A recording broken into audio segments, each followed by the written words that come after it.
Hello good morning guys, welcome back to my YouTube channel. તો આજની સવાર થઈ સાસરીમાં, કારણ કે કાલે સાંજે હું સાસરીમાં રોકાઈ ગયો હતો. વરસાદ વધારે હતો એના માટેથી. તો આજે છે આપણો ડેલી વ્લોગિંગ ચેલેન્જનો ડે 24. ઘરે આવ્યા પછી આપણે રેડી થવા લાગ્યા ઓફિસ માટે. તો પહેલાં મેં આ ટી શર્ટ કાઢી, પછી એમાં ના મજા આવી તો પછી એ કાઢીને પછી બીજો બ્લેક શર્ટ પહેર્યો. પછી થોડી વારમાં પછી એમાં પણ ના મજા આવી તો પછી બ્લેક પેન્ટ નીચેનું કાઢીને જીન્સ પહેરી લીધું. સાલું આ બહુ કંટાળો આવે રોજ કપડાં ચૂઝ કરવા માટે. તો ફટાફટ રેડી થઈ ગયા અને આપણે ઓફિસ માટે નીકળી ગયા.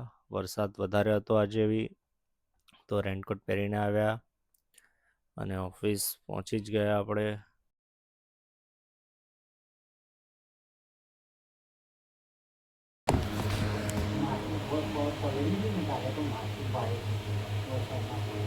એવું થાય.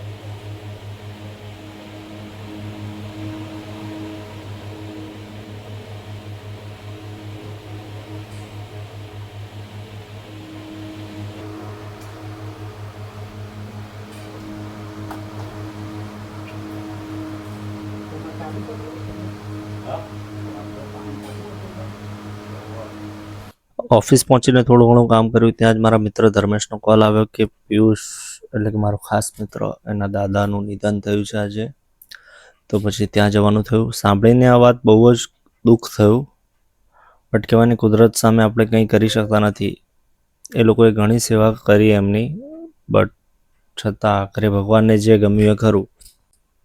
તો એમને આખરી વિદાય આપવા માટે અમે સ્મશાને ગયા અને હું એ જ પ્રાર્થના કરીશ કે એ પવિત્ર આત્માને શાંતિ મળે, એમને મુક્તિ મળે અને પરિવારને આ દુઃખ સહન કરવાની હિંમત મળે.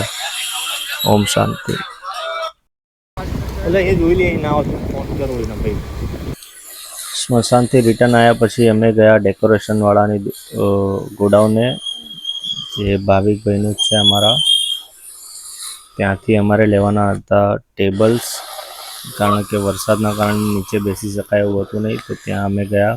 હું ને ધર્મેશ 2 એક્ટિવા લઈને ગયા અને બીજી એક ગાડી આવતી હતી છોટાથી, તો એમાં 10 જેવા ટેબલો નાખીને લઈ જવાના હતા.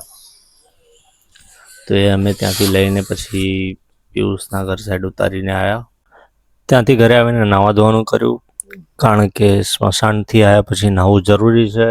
એનું વૈજ્ઞાનિક અને પૌરાણિક સંસ્કૃતિ બે રીતે અલગ અલગ રીઝન છે બંનેના. વૈજ્ઞાનિક રીતે એવું છે કે શરીર પર કોઈ બેક્ટેરિયા ના રહે એમ, અને સાંસ્કૃતિક રીતે એવું માનવામાં આવે છે કે તમારી પર કોઈ નેગેટિવ ઉર્જા ના રહે અને તમે તમારા દૈનિક જીવનમાં પરત ફરી શકો, એ બધું સાઈડમાં મૂકીને. એ માટે નાહવું જરૂરી છે.